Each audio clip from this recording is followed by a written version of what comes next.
I did not want to be the face of anything. Yeah. The idea of the OPNMND projects is that we develop and create and provide helpful, beneficial content for people with MND.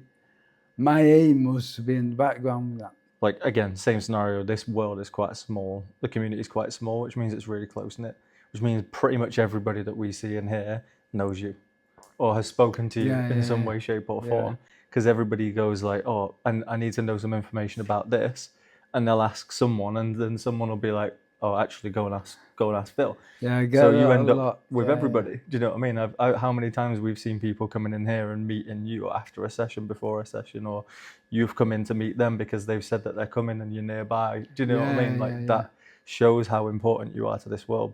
What you need now is basically the funds to get started being able to produce that content, have the time to be able to go and research these things, experiment with them, see if people are full of shit or not. Because a lot of people, whether you like it or not, a lot of people look up to you in this community. So well, the thing is, for now, it's got to be for now. Currently, I'm speaking to a friend's wife, who's in hospital, very, very poorly with MND, and she's asking me questions. And some of them I'm actually asking other people I know. Whereas what I need to be getting OPNMND's platform, so that people don't even need to wait for my reply. The content is there.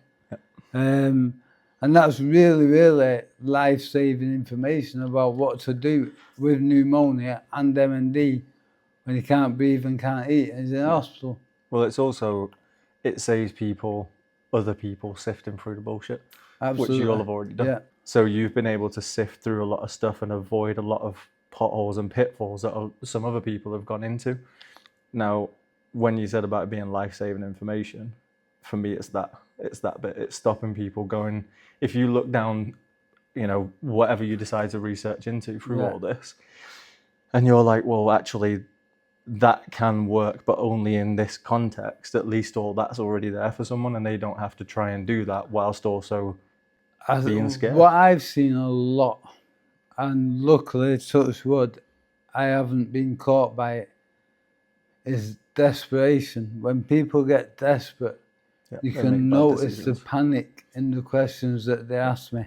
But if I don't catch them at the right time and they go off and talk to a different person or follow a different path, that panic creates really, really problematic decisions that cause more trouble. 100%. Seeing it time after time. That's one of the things that we've noticed, is that as things get more and more difficult for people, they start to go through rabbit hole after rabbit hole after rabbit hole. And if you've got, one of the things that you've always been very good at is being very objective about everything to do with yourself and everybody else. One of the things that when you said about doing this project, so why I was so keen on us helping out, is because I see the ramifications of those decisions every day. It needs someone like you to do something like this, because there's so many people who do fall into those traps.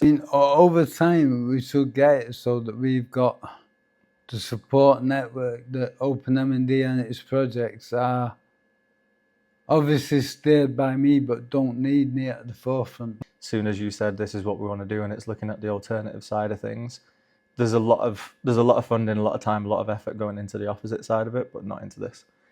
And that's where someone's got to do it, and why not let it be you?